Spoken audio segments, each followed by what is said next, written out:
안녕하세요. 오늘 버스 타고 가다가 발 실수는 곧 회복할 수 있을지 몰라도 말 실수는 결코 만회할 수 없다라는 글귀를 보았어요. 이 글귀를 보니 전 시댁 사람들이 생각나서 사연을 보내요. 말로 한 사람의 자존감을 처참히 짓밟다가 결국에는 눈물 콧물 다 쏟은 전 시댁 사람들의 이야기 한번 들어보세요. 6살 된 딸아이를 키우는 30대 여성입니다. 저는 어릴 때부터 공부에는 관심이 없고 옷에 관심이 정말 많았어요. 그래서 대학교는 과감히 포기하고 바로 옷 장사를 시작했어요. 처음에는 동대문에 새벽부터 가서 재질 좋고 디자인도 예쁜 옷을 저렴하게 떼와서 프리마켓, 좌판 등을 통해 돈을 모았어요. 그렇게 2년 정도 이리저리 다니며 장사를 하니 가게 하나를 얻을 정도의 돈이 모이더라고요. 그래서 22살 때 가게를 얻어 저만의 옷가게를 열었어요. 처음에는 장사가 잘 되지 않았지만 2번, 3번씩 찾은 손님들에게 양말이나 기본 면 티셔츠도 제공하고 친절하게 인사하니 단골들이 하나둘씩 생기더라고요. 가격도 꽤 저렴한 편이라 입소문이 조금씩 나기 시작하더니 나중에는 한 달에 순이익이 어지간한 중소기업 월급만큼 나왔어요. 그 당시 저는 1년 365일 아침 9시부터 저녁 12시까지 가게 문을 열어놨어요. 가게에서 먹고 자고 생활하며 제가 눈 떠 있는 시간은 항상 가게 문을 열어두었죠.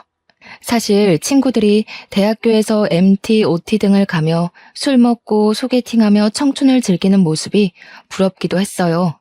하지만 정말 친했던 초등학교 동창이 보증금이 없어 전전긍긍할 때 제가 선뜻 빌려줄 수 있을 정도로 경제적으로 여유 있는 저의 모습이 너무 대견스러워 나름 만족하며 시간을 보냈던 것 같아요. 그렇게 일에만 몰두하고 산 지 5년 정도가 흘렀어요. 저희 옷가게 옆에 원래 할아버지가 하시던 빵가게가 있었는데 어느 날 그 빵가게가 문을 닫고 신발가게가 들어오더라고요.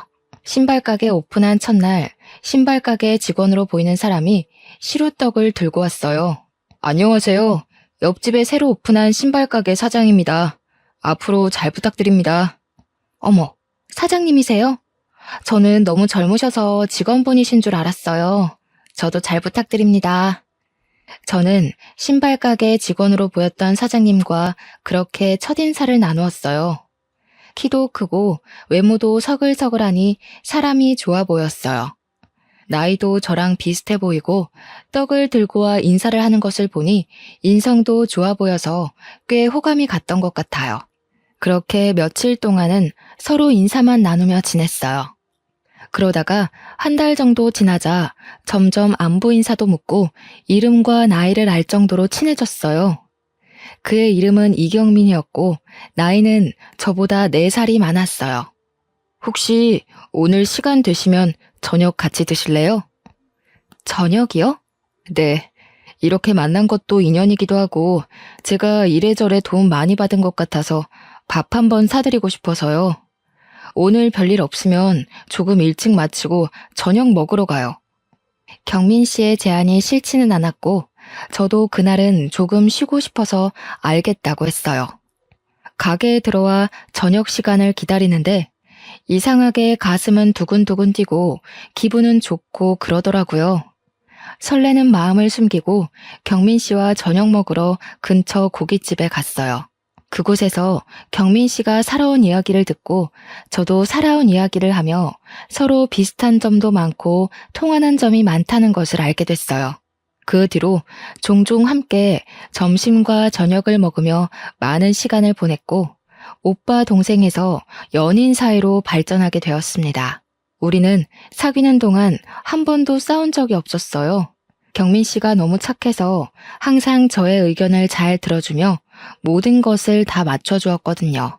본인도 장사하느라 힘들 텐데 저의 투정도 다 들어주었거든요. 그런 모습에 반해 저는 이 남자와 결혼하기로 마음먹고 각자 집으로 인사를 드리러 가게 되었어요. 먼저 우리 집에 경민 씨와 함께 가니 부모님은 평생 일만 하고 노천으로 살 줄 알았는데 이렇게 멋진 남자친구를 만나고 있었냐며 좋아하셨어요. 우리 아이 예쁘게 봐줘서 고맙다고 언제든 결혼한다 그러면 적극 환영이라고 하셨죠. 그리고 다음 주 많이 떨리는 마음으로 경민 씨 집에 인사드리러 갔어요. 경민 씨의 부모님은 저를 반갑게 맞이해 주셨어요. 아직 결혼을 안 한 남편보다 1살 위인 형님은 조금 날카롭게 보이긴 했지만 마음은 따뜻한 사람 같았어요. 음식도 너무 맛있었고 식사 후 정리도 다 같이 하는 모습을 보며 참 화목한 집안이라는 생각이 들었어요. 그리고 그런 모습을 보니 빨리 결혼을 해서 이 집의 가족 구성원이 되고 싶었어요. 서로의 집에 방문한 뒤 우리는 바로 결혼 준비에 들어갔어요. 신혼집과 신혼살림, 식장 예약에 스드메 투어까지 해야 할 일이 정말 많은데 경민 씨는 계속 표정이 뚱해져 있더라고요. 요새 무슨 일 있어? 피곤해? 아니, 왜? 우리 지금 준비할 것이 정말 많은데 얘기하면 별 관심도 없어 보이고 피곤해만 보여서. 무슨 일 있는 거야? 사실 말이야. 뭔데? 이야기해봐. 우리 이제 앞으로 같이 살 사람인데 무슨 일이 있어도 같이 풀어나가야지. 안 그래? 사실 나 그동안 모아둔 돈으로는 집 사기 너무 힘들 것 같아서 코인을 투자했거든. 뭐? 코인? 그 뉴스에서 요새 난리난 그 코인? 저는 깜짝 놀랐어요. 사실 저는 주식이나 코인, 부동산에 투자하는 것에 대해 부정적으로 생각하고 있어요. 건전한 투자로 재산을 불리는 일도 있다지만 사실 제 주변에서는 다들 주식이나 코인, 부동산 투자했다가 빚만 지는 경우가 더 많았거든요. 그래서 저는 절대 어디에 투자하지 않고 열심히 일해서 차곡차곡 돈을 모아야겠다고 생각했어요. 그런데 얼마 전부터 코인이 상승세가 되면서 다들 코인을 많이 사더라고요. 저 역시 모아둔 돈도 있고 해서 코인에 투자할까 살짝 생각했지만 언제 폭락할지 모르니 투자를 하지 않았어요. 그런데 그때 경민 씨는 저 몰래 코인에 투자했던 것이죠. 그럼 얼마나 잃은 건데? 일단 내 여윳돈의 반토막. 미안해. 정말 너랑 예쁜 신혼집 살려고 만든 돈인데 이렇게 어이없게 날려서. 내가 입이 10개라도 할 말이 없다. 그런데 내 나름대로는 너랑 잘 살아보고 싶어서 그런 거니 조금만 이해해주라. 정말 미안해. 저는 사실 정말 화가 많이 났지만 그래도 저랑 같이 잘 살아보고 싶어서 그런 거라니 화를 꾹 참았어요. 그럼 우리 집이랑 혼수장만은 어쩌지? 일단 네가 모아둔 돈에 약간 대출 껴서 집 장만하고 혼수는 내가 있는 돈 조금 보태서 사자. 정말 미안해. 근데 코인이 폭락하다가도 다시 오른다고 하니까 조금만 기다려봐. 코인 다시 오르면 바로 다 빼고 2번 다신 이런 짓 안 할게. 이미 돈이 나갔는데 어쩔 수 없지 뭐. 대신 앞으로는 절대 코인이나 주식하지 말기다. 알았지? 결국 제가 모아둔 돈으로 신혼집을 마련하고 혼수도 거의 다 제 돈으로 마련했어요. 그래도 결혼이 후회되지는 않았어요. 남자친구의 가족은 여전히 정말 화목해 보였고 그런 분들이 제 시댁 식구라면 당장 나에게 돈이 없어도 평생 행복하게 살 수 있을 것 같았거든요. 이렇게 우리는 결혼을 하고 허니문 베이비로 바로 아이가 생겼어요. 아이가 생겼지만 결혼으로 인해 많은 돈이 지출되었기에 몸이 힘들어도 꾹 참고 일을 할 수밖에 없었어요. 매일 아침 9시부터 저녁 10시까지 가게에서 일하고 일주일에 한 번씩은 의류 도매 매장에 새벽부터 가서 옷을 대량으로 구매해 오곤 했어요. 그렇게 무리를 하니 결국 아이가 유산이 되어버렸어요. 참 마음이 아팠어요. 그깟 돈이 뭐라고.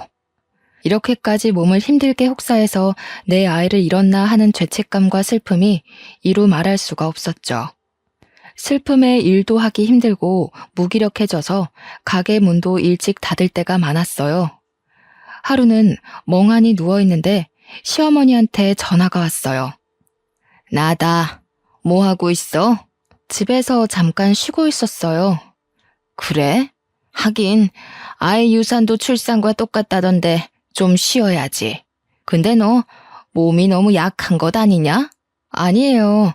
저 몸 나름 건강한데 옷가게 일을 조금 무리하게 해서 그런가 봐요. 아니, 나 때는 임신 초기부터 막달까지 반 메고 집안일하고 시열은 병시중까지 다 들어도 건강하게 아기 잘 낳았는데 넌 뭐 그깟 가게 일 좀 한다고 그렇게 유산이 되니? 옷가게이지만 물건도 많이 들고 해서 힘들었나 봐요. 그깟 옷 몇 장이 얼마나 무겁다고. 옷보다 우리 아들이 하는 신발이 더 무거우면 무겁지. 말이 되는 소리를 해라. 아무튼 쉬어라.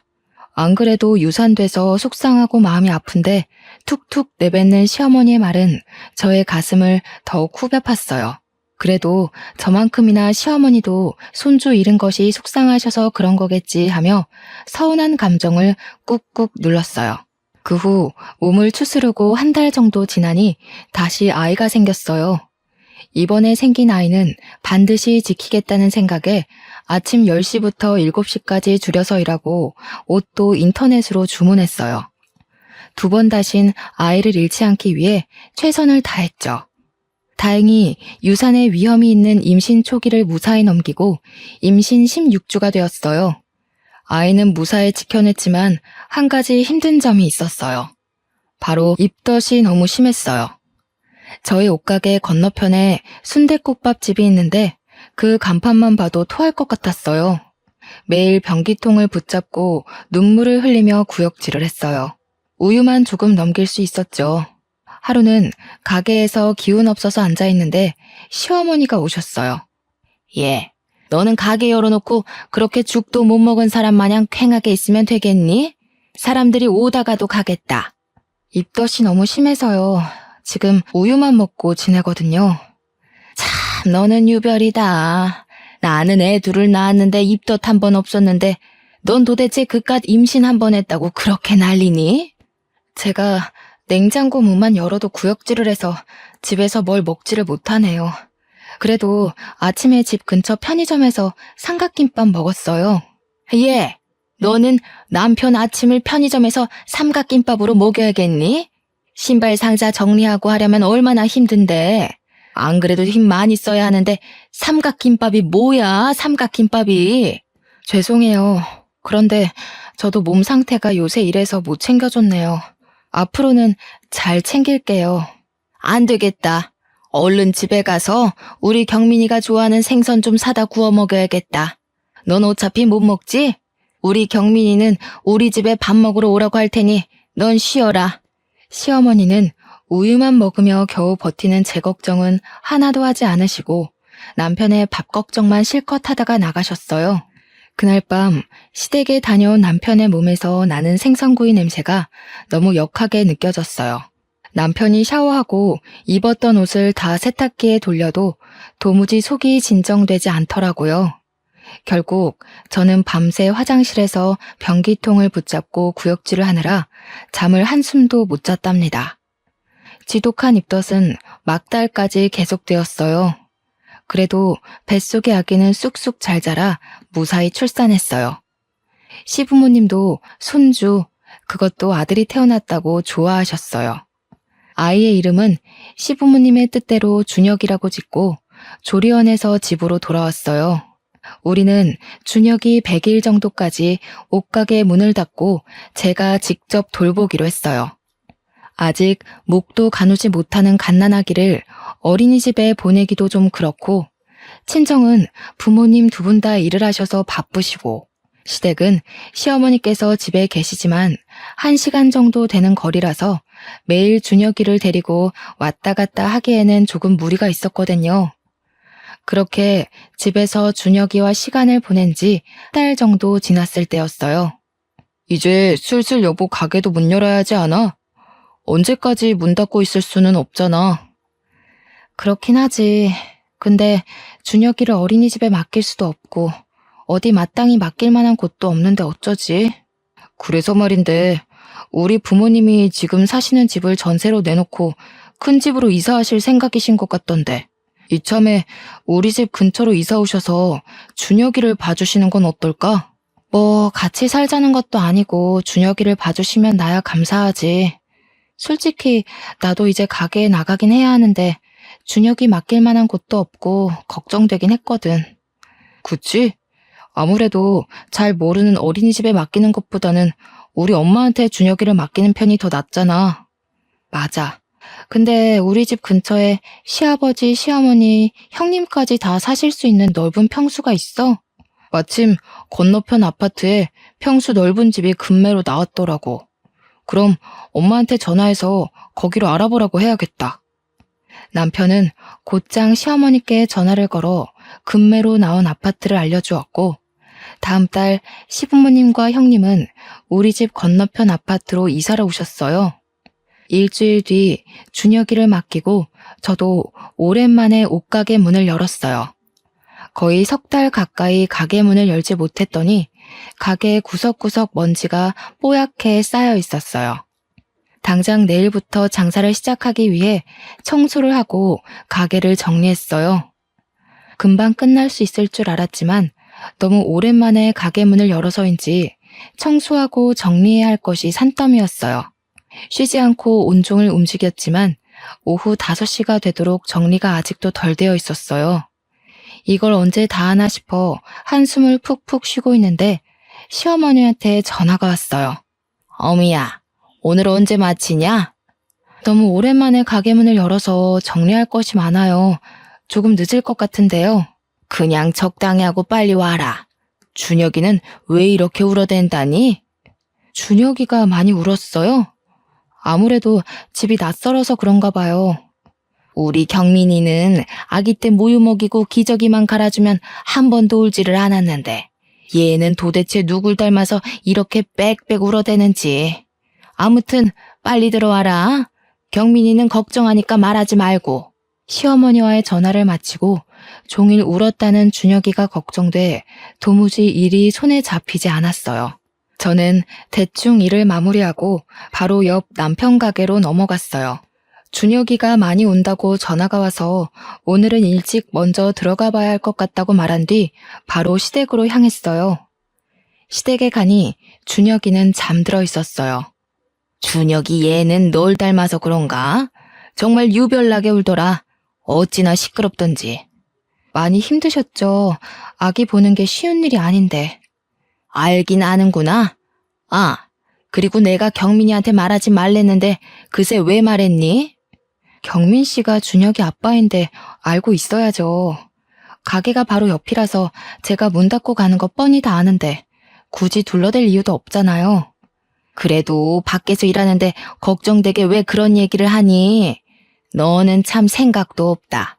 그냥 너 몸 힘들어서 오늘 빨리 문 닫는다고 말하고 오면 되지. 다음부터 이런 일 있으면 경민이한테는 말하지 말고 와. 알겠니? 솔직히 남편만 혼자 일하는 것도 아니고 저도 같이 일하고 준혁이가 저만의 아이도 아닌데 아이가 운 사실조차 숨겨야 하나 하는 생각이 들었어요. 그래도 일단 우리 준혁이를 돌봐주셔야 제가 가게에 나갈 수 있으니 굳이 시어머니의 기분을 상하게 할 필요는 없겠다 싶어 그냥 알겠다고 하고 넘어갔어요. 그 뒤로도 가게에서 조금만 늦게 퇴근하면 시어머니는 전화로 빨리 오라고 성화하셨어요. 저도 가게 일로 바쁜데 자꾸 그러시니 짜증이 나기도 했지만 노년의 나이에 아이 보는 게 얼마나 힘드실까 싶어 최대한 시어머니의 기분을 맞춰드리려고 노력했어요. 그런데 점점 시어머니의 육아에 이해가 가지 않는 부분들이 생기기 시작했어요. 10개월 정도 되었을 때는 퇴근하고 오니 준혁이가 후라이드 치킨을 먹고 있었어요. 제가 여기에 대해서 뭐라고 하면 예전에는 5개월 때부터 밥도 먹고 나물도 먹고 했다면서 도대체 이게 무슨 문제냐고 성하셨어요. 이러한 시어머니의 육아 방식이 마음에 안 들었지만 그래도 남편을 이렇게 건강히 잘 자라게 하신 분이니 믿고 따랐어요. 그러다 준혁이가 갓 돌이 지난 어느 날이었어요. 여느 때처럼 가게 문을 열고 장사 준비를 하고 있는데 준혁이의 몸이 불덩이처럼 뜨겁다고 시어머니한테 급하게 전화가 왔어요. 저는 바로 가게 문을 닫고 남편에게로 가서 준혁이의 상태를 말한 뒤 곧바로 시댁으로 향했죠. 도착하고 저는 경악하고 말았습니다. 바로 시어머니가 준혁이의 엄지손가락을 따버렸고 준혁이는 엉엉 울고 있었더군요. 그 모습을 보는 순간 저는 너무 기가 막히고 깜짝 놀라 시어머니께 소리를 질렀어요. 어머니, 지금 준혁이한테 뭐 하시는 거예요? 원래 열날 때 손가락 끝을 따서 더러운 피를 빼주면 금방 낫는다. 그리고 너는 어른한테 말버릇이 그게 뭐니? 어머니, 제가 소리 지른 것은 죄송하긴 한데요. 어른도 아니고 어린애 손을 이렇게 맘대로 따면 어떡해요. 혹시라도 감염이라도 되면 어쩌려고요. 당연히 약국 가서 사놓은 수지침으로 소독도 다 하고 했지. 그리고 옛날에는 아기들 열나면 다 이렇게 했어. 옛날이야 병원이나 약이 많이 없어서 그랬다 쳐도 요새는 아니잖아요. 엎어지면 코다할 거리에 병원 있고 약국 있는데 진료받고 해열제 먹이면 되지. 왜 굳이 집에서 해결하려고 하시는 거예요? 빨리 병원을 데려가셨어야죠. 야, 의사들보다 나이 더 먹은 내가 더 잘 알아. 이러면 금방 열이 내린다니까. 이게 다 선조들의 지혜란 말이야. 그러는 너는 왜 내가 뭘 하기만 하면 바락바락 대드니? 시애미가 그리 만만하냐? 저는 준혁이를 빼앗듯이 데리고 소아과로 갔어요. 진료를 보니 아이의 열은 돌치레인 것 같다며 당분간은 열이 날 수도 있으니 해열제 잘 먹이고 잘 보라고 하셨어요. 진료 후 집에 왔는데 남편에게서 전화가 왔어요. 우리 엄마랑 무슨 일 있었어? 엄마가 며느리 무서워서 준혁이 못 보겠다고 하시던데. 사실 준혁이가 열난다 해서 집에 왔는데 어머니가 수지침으로 다짜고짜 애 손가락을 따버린 거 있지? 그거 보고 깜짝 놀라서 나도 모르게 말이 막 나왔네. 나 어릴 땐 열나면 바로 손 따고 했어. 우리 엄마는 걱정스러워서 그런 건데 여보가 너무 예민했던 것 같아. 어머니의 마음은 나도 알지. 그런데 지금이 옛날처럼 병원 가기 힘든 것도 아니고 조금만 가면 병원인데 왜 굳이 이런 민간요법을 하시는지 솔직히 나도 답답해. 그래도 일단 우리 준혁이 봐주시는 분이니까 여보가 엄마한테 사과드려. 나 손님 오셔서 끊는다. 남편과 통화 후 비록 그 방식이 이해가 되지는 않아도 시어머니도 준혁이가 잘 되길 바라는 마음에서 그리하셨는데 제가 너무 화만 버럭낸 것 같아서 조금 죄송한 마음이 들었어요. 시어머니께 전화를 걸어 아까 화를 내서 죄송했다고 이제는 이렇게 버릇없이 이야기하지 않겠다고 사죄를 드렸어요. 사실 시어머니의 행동은 계속 이해가 되지 않았지만 그래도 어찌 됐든 우리 준혁이를 돌봐주시는 분이고 시어머니가 계셔서 제가 가게에 나갈 수 있기에 시어머니의 육아 방식에 따르고 존중해 드리기로 했어요. 그렇게 1년이 지났어요. 여전히 준혁이는 시어머니의 손에 맡기고 옷가게로 매일 출근을 했어요. 예전만큼은 아니었지만 먹고 사는데 지장이 없을 정도로 매출이 나오기 시작하며 생활의 안정을 찾을 즈음 매장 옆에 큰 공사를 시작하더니 커다란 패션 아울렛이 들어섰어요. 그곳은 옷의 종류가 다양하고 저렴해서 사람들이 많이 몰렸어요. 제가 봐도 옷을 사려면 소규모 가게인 제 가게보다는 패션 아울렛으로 갈 것 같더라고요. 점점 손님들은 줄고 급기야 하루 매출 0원을 찍는 날도 종종 생겼어요. 점점 손님은 줄고 팔지 못한 옷들이 쌓여가기 시작했어요. 매출이 없다고 해도 꾸준히 가게 월세나 전기세 등의 유지비는 들기에 급기야 마이너스가 되었어요. 가게 문을 닫아야 할 지경에 이르렀지만 그래도 20대의 청춘을 바친 작은 가게를 폐업하기는 싫어 꾸역꾸역 운영하다가 결국 큰 빚을 떠안게 되었어요. 어쩔 수 없이 가게 문을 닫았는데 이미 생긴 큰 빚은 도무지 제 선에서는 해결하기 힘들 것 같아 남편에게 여윳돈 좀 받아서 해결할 마음으로 이야기를 나눴어요.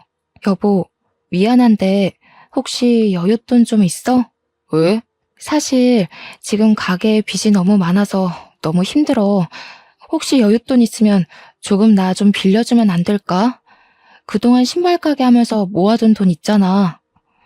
사실 지금 돈이 없어. 왜? 신발 가게는 장사 꽤 잘 됐잖아. 몰라 아무튼 없어. 진짜 한 푼도 없어. 그동안 제가 옷가게에서 번 돈으로 생활했고 남편은 신발 가게에서 번 돈을 모아 나중에 급한 일이 있을 때 쓰자고 했었거든요. 그런데 생활비 한 푼 주지 않았으면서 돈이 한 푼도 없다는 게 조금 이상했어요. 설마 결혼 전처럼 또 코인이나 주식에 투자한 것은 아닌지 불길한 예감이 들었죠. 그래서 남편이 씻고 있을 때 몰래 핸드폰을 확인해 보니 아니나 다를까 코인에 또 거액의 투자를 한 것이 아니겠어요. 역시 예전처럼 투자한 금액이 반토막이 나 있는 상태였어요.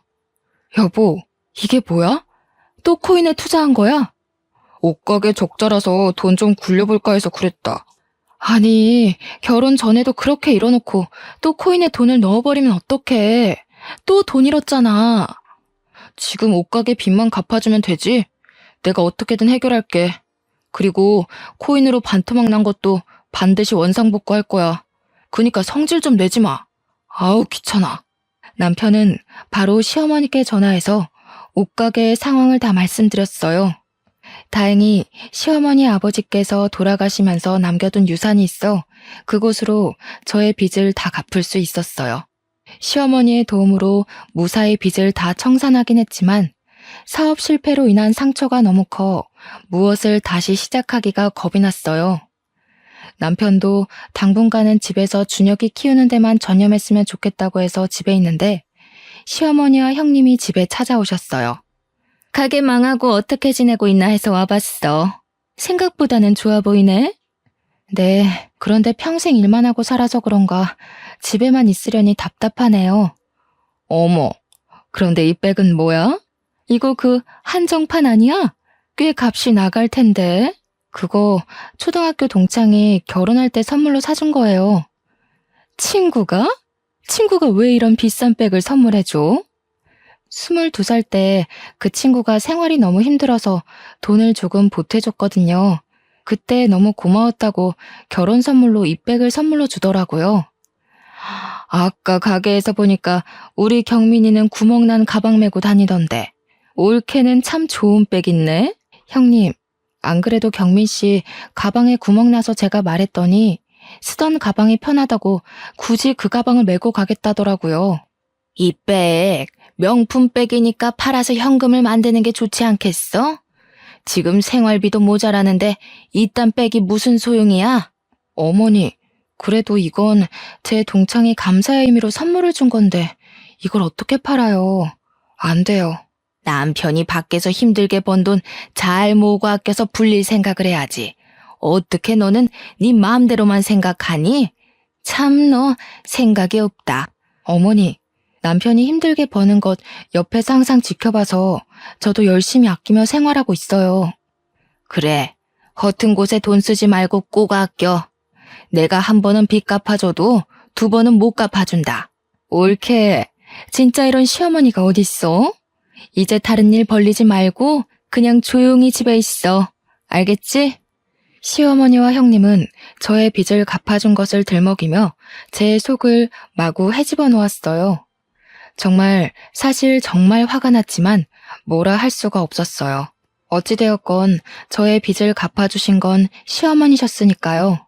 그날 뒤로 시어머니는 혈압약을 받으러 갈 때마다 저를 부르셨어요.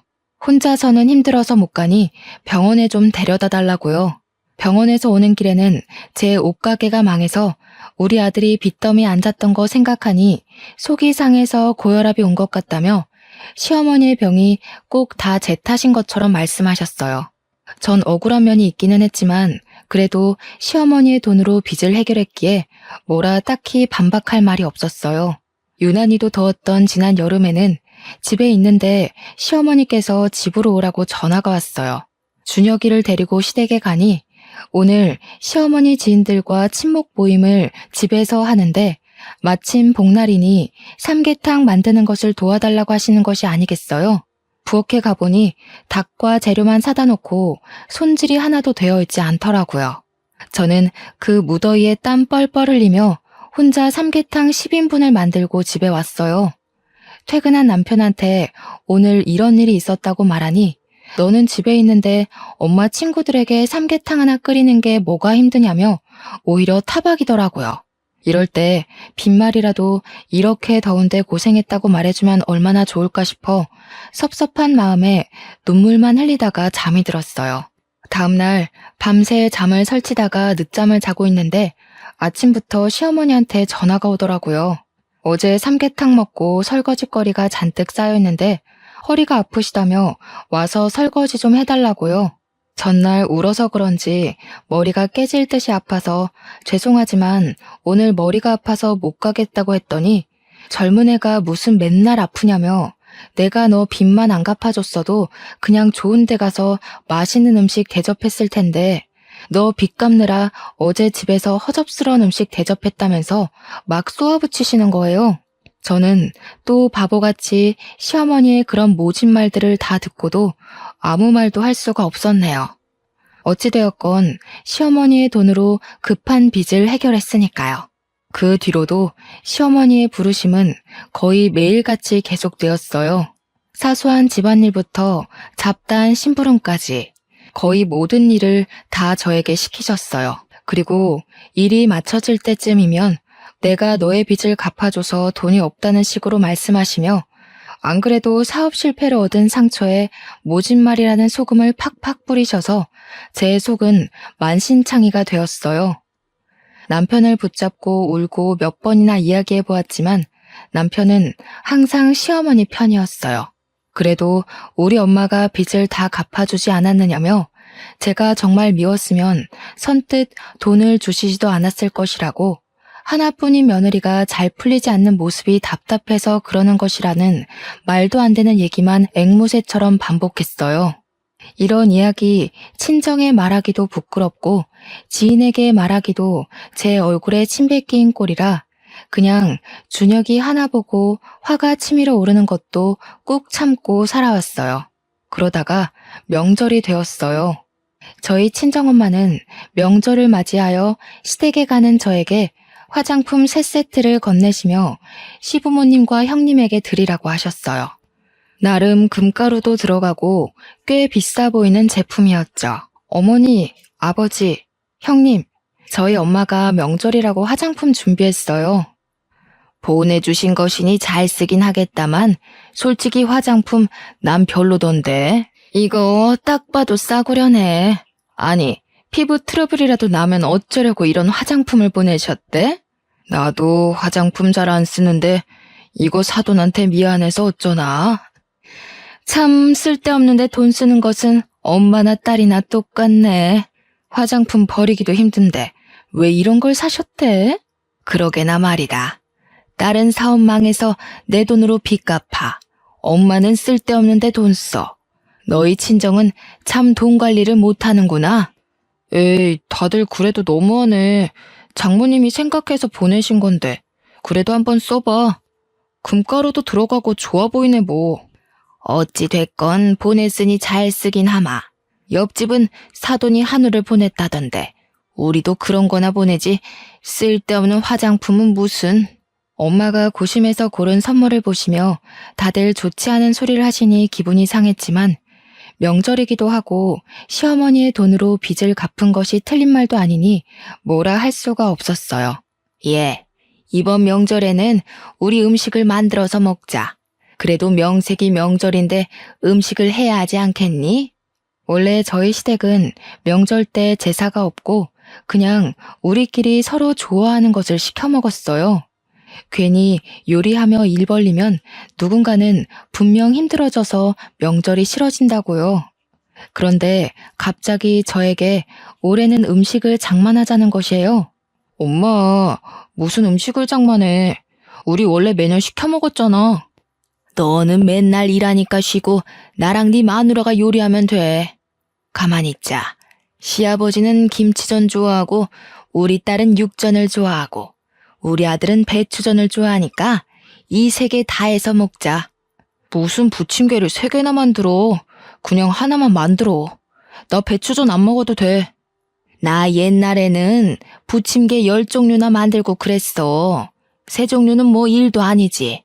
너 설마 네 마누라 고생할까봐 그러는 거냐?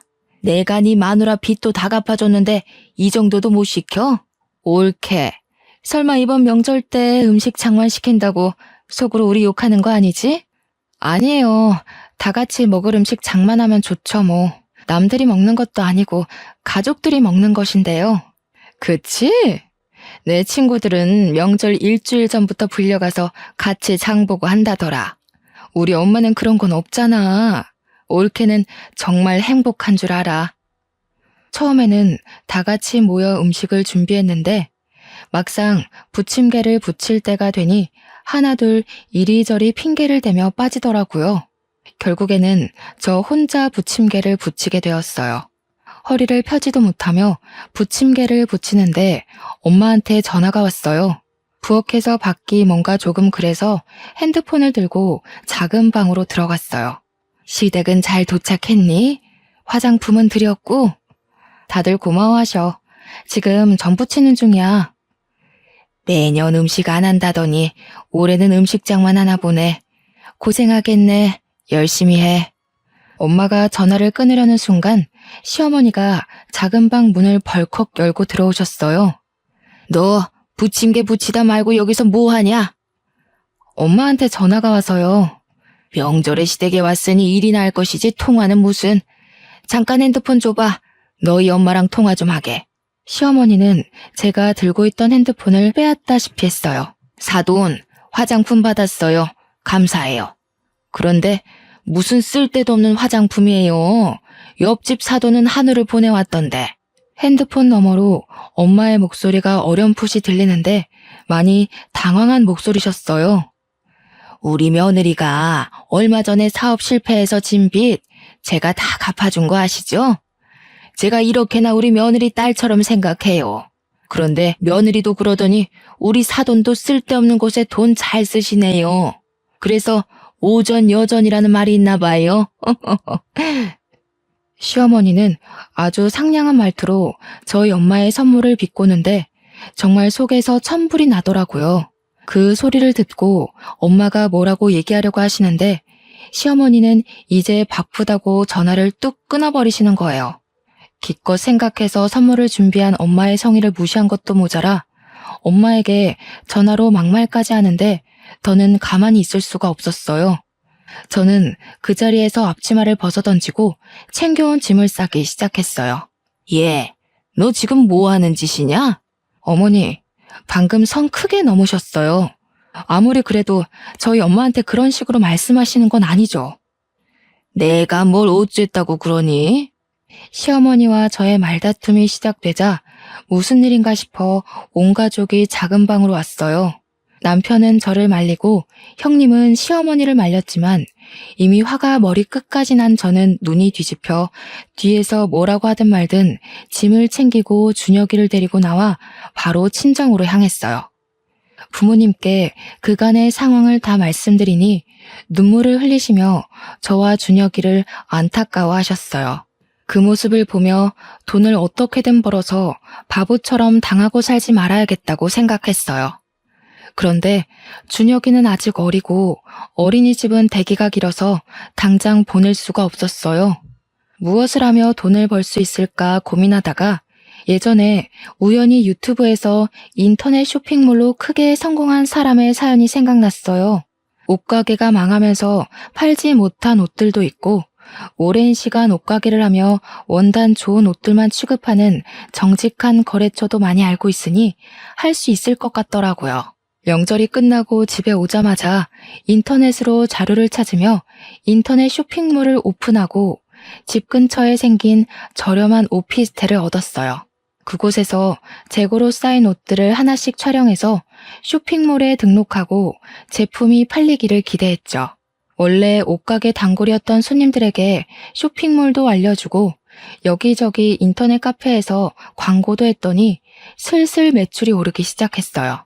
인터넷 쇼핑몰은 가게를 했을 때보다 운영비가 훨씬 적게 들어서 같은 제품을 팔아도 순이익이 더 많이 남았어요. 또 무엇보다 오피스텔에서 저 혼자 준혁이를 보며 편하게 일을 할 수가 있어서 좋았어요. 남편은 집에서 애나 보지 또 무슨 인터넷 쇼핑몰을 하냐며 뭐라 하였지만 시어머니의 말도 안 되는 폭언에 하나도 도움이 되지 않는 남편의 모습을 보며 이미 정이 떨어져 뭐라고 하든 말든 저는 준혁이를 데리고 매일 오피스텔로 가서 일도 하고 아이를 키웠어요. 그 결과 몇 개월 만에 아이와 제가 충분히 먹고 살 만큼의 돈을 벌게 되었어요. 인터넷 쇼핑몰로 대박을 치던 중 형님의 결혼 소식이 들렸어요. 남편은 쇼핑몰이 잘 되고 있다는 사실을 알고 축의금을 넉넉히 하자고 하더군요. 저는 이전에 시어머니한테 진 빚만큼의 액수를 형님의 계좌에 이체하고 시댁으로 당당히 갔어요. 아이고, 우리 며느님 오셨어요.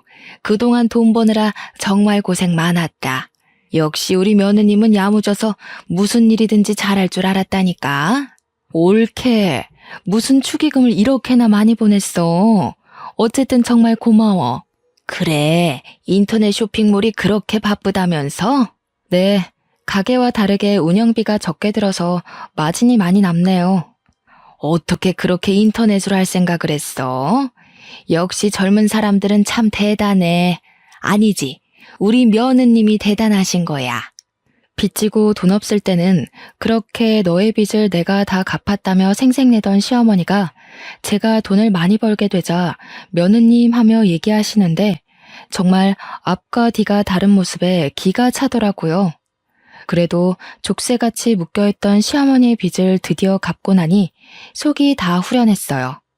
형님의 결혼식 후 일주일 정도 지나고 신혼여행을 다녀온 형님이 저에게 가방을 선물해 주셨어요. 형님이 건넨 가방을 보니 예전 명절 때 엄마가 화장품을 선물했을 때 온갖 말로 모욕을 준 것이 생각났어요. 순간 저는 형님과 시어머니께 똑같이 해야겠다고 생각했어요. 어차피 제가 금전적으로 어느 정도 안정되면 이렇게 앞과 뒤가 다르고 힘들 때 말로 자존감을 내리깎아버리는 이딴 집구석과 언젠가는 헤어져야겠다고 다짐했거든요. 그때가 지금이다 싶었어요. 형님, 저 생각해서 가방을 사오신 것은 너무 감사한데요. 어디서 이런 촌티 풀풀 내는 가방을 사오셨어요? 뭐라고? 내가 잘못 들었나? 촌티라고? 네, 잘 들으셨네요. 촌티요. 색감이며 재질이며 뭐 하나 빠질 것이 없이 촌티가 풀풀 나요. 쪽팔려서 이런 거 어떻게 들고 다녀요? 분리수거함에 넣어야겠네. 얘야, 그래도 너 생각해서 가방 사왔는데 이건 아니지 않니? 그래, 누나가 여보 생각해서 가방 사왔는데. 날 생각해서 사왔으면 좋은 걸 사왔어야지. 시어머니, 형님, 남편, 다들 나 생각하는 척하면서 은근히 비꼬더라. 얘야, 무슨 말을 그리 섭섭하게 하니? 내가 너 미워했으면 너 빚 갚아줬겠어? 그놈의 빚. 그래서 형님 결혼식 때 그 빚 다 갚았잖아요. 그리고 말 나와서 말인데 그 빚 갚아줬다고 그렇게 요새 떨고 친정엄마한테도 안 좋은 소리 하고 어떻게 그래요? 내가 언제 안 좋은 소리를 했다고 그러니? 저번 명절 때 엄마가 선물로 드린 화장품 쓸데없다며 대놓고 뭐라고 하셨잖아요. 어머머, 내가 언제 그랬다고 그러니? 시어머니는 그때 있었던 일들을 딱 잡아떼시며 아니라고 부인했어요. 저와 시어머니가 서로 큰 소리로 싸우고 있을 때 남편은 이러지도 저러지도 못하고 가운데에 서서 저와 시어머니 눈치만 보고 있더라고요. 더는 이런 인성을 가진 집안 사람들과 어울리며 준혁이를 키우지 못하겠다고 생각했어요. 그래서 저는 그 자리에서 이혼하겠다고 선언했고 결국 우리는 이혼을 하게 되었어요. 물론 양육권은 제가 가지고요. 그 뒤로 저의 인터넷 쇼핑몰은 어른 옷뿐 아니라 아이 옷도 같이 팔면서 더 키웠어요. 다행히 아주 잘 돼서 매출이 2배나 오르며 이전보다 훨씬 더 여유 있는 삶을 살고 있어요. 이렇게 제가 승승장구할 동안 전 남편은 신발 가게가 망해서 빚더미에 앉았고 전 형님은 제가 준 축의금으로 주식 투자했다가 상장 폐지돼서 다 잃었다더라고요. 얼마 전에는 다들 제 앞에 와서 다시 합치자고 그동안 막말하고 모른 척해서 미안하다고 무릎 꿇고 싹싹 빌더라고요. 그때 전 형님이 예전에 엄마의 화장품을 보며 돈을 쓸데없이 쓰는 것은 모전여전이라고 했던 일이 생각났어요. 그래서 이 집은 투자해서 망하는 것이 내력인가 보다고 비꼬아주었답니다. 자신이 뱉었던 말 그대로 돌려받고 축 처져서 나가는 모습이 얼마나 꼬시던지요. 이렇게 저의 결혼 생활은 마침표를 찍었지만 이를 통해 한 가지는 확실히 배웠어요. 자신이 뱉은 말은 그대로 다시 부메랑이 되어서 돌아오니 자나깨나 말조심을 해야 한다고요. 그래서 요새는 좋은 말만 하려고 노력하고 있어요.